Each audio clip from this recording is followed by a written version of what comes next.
Ziara ya Rais Daktari William Ruto ukanda wa Pwani hivi majuzi ilisheheni mengi ya maendeleo, lakini pia kuweka wazi mustakabali wa kisiasa hasa katika ukanda huu wa Pwani.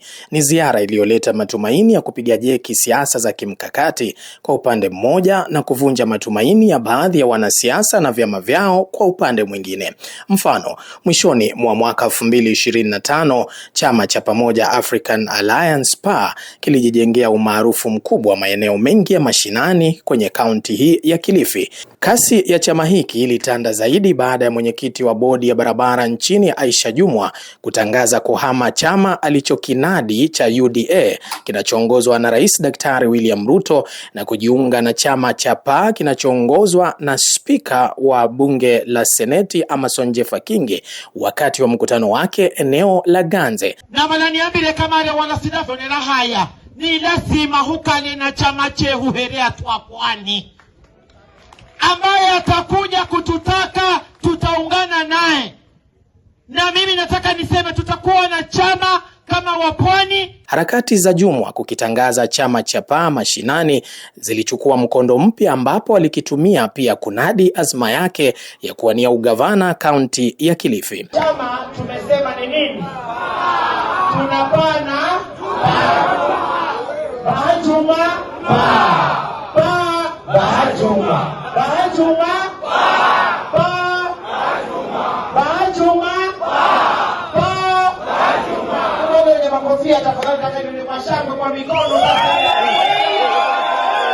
Licha ya wimbi la Jumwa kusambaza injili ya PA kaunti ya Kilifi kwa fujo, baadhi ya wanachama wa UDA walisita kuchukua mkondo huo wa kukihama chama hicho.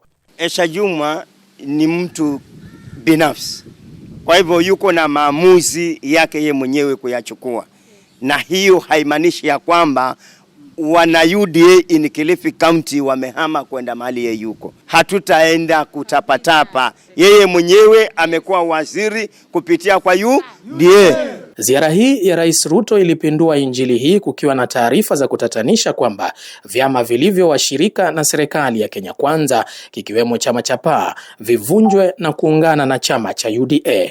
Mambo yakabadilika ghafla, huku waliokuwa wafuasi wa chama hiki cha PA kaunti ya Kilifi waliokinadi kwa nguvu wakaonekana kufunga virago na kurudi UDA. Nilikuwa nimejisajili kama mwanachama wa UDA, lakini uziwa ile idea ya chama cha Pwani, oh my god, it was a very beautiful concept ya kuwa sisi wa Pwani 6 regions zote tudilive PA, alafu kule tumwachie Ruto tufanye kazi sisi.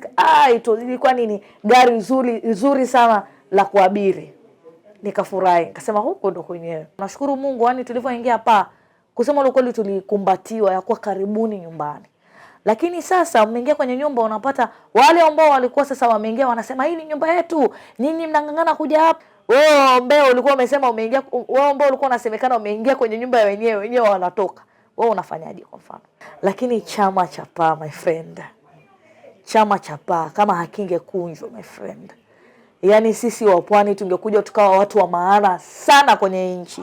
Elijah Kombe ambaye ni wakili lakini pia mchanganuzi wa masuala ya kisiasa amesema kuwa kusambaratika kwa PA ni pigo kubwa kwa wapwani hasa kwenye nafasi ya kisiasa. Kiupande mwingine naona inakuwa ni a very big blow kwa mheshimiwa Amason Kingi kwamba anashinikizwa si na president peke yake, because naamini kwamba chama cha PA kiko na roots zake katika eneo la Kilifi.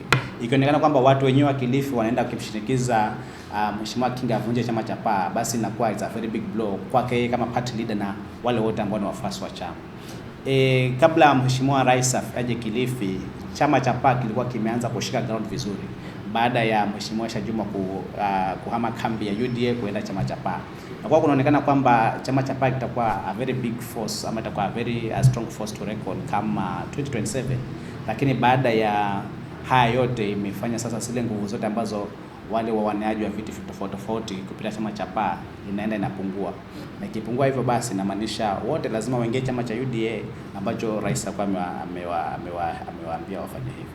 Kiupande mmoja au mwingine ina restrict kwa sababu tunajua ishaifanyika kwamba kama labda hawatafanya kitu hichi, kuna some of the privileges ambazo labda wangezipata huko hawatazipata. So in some way inakiuka pia haki zao za kisiasa kwamba wanaweza kuwa na chama chao, because Kenya ni nchi ambayo iko na uhuru wa vyama. Baadhi ya wakazi wa Kilifi walikuwa na haya ya kusema kuhusiana na misingi ya vyama vya kimaeneo. Waheshimiwa wote ambao wanatoka eneo la Pwani, simame kwa msimamo mmoja, chama kisivunjwe, maana inapovunjwa hiyo tunakuwa mayatima. Manake tunapoenda mahali tutakuwa hatuna nguvu, kwa sababu chama tutakuwa tumeingia vyama ambavyo hivyo navyo vilianzishwa kama vile pale ilivyoanzishwa hapa Pwani. Sisi wa Pwani kama tutafanya wajenga, tufunje hii chama yetu ya PAA, tufuate watu wengine, tutakuwa ni wajinga wa kwanza tena kabisa.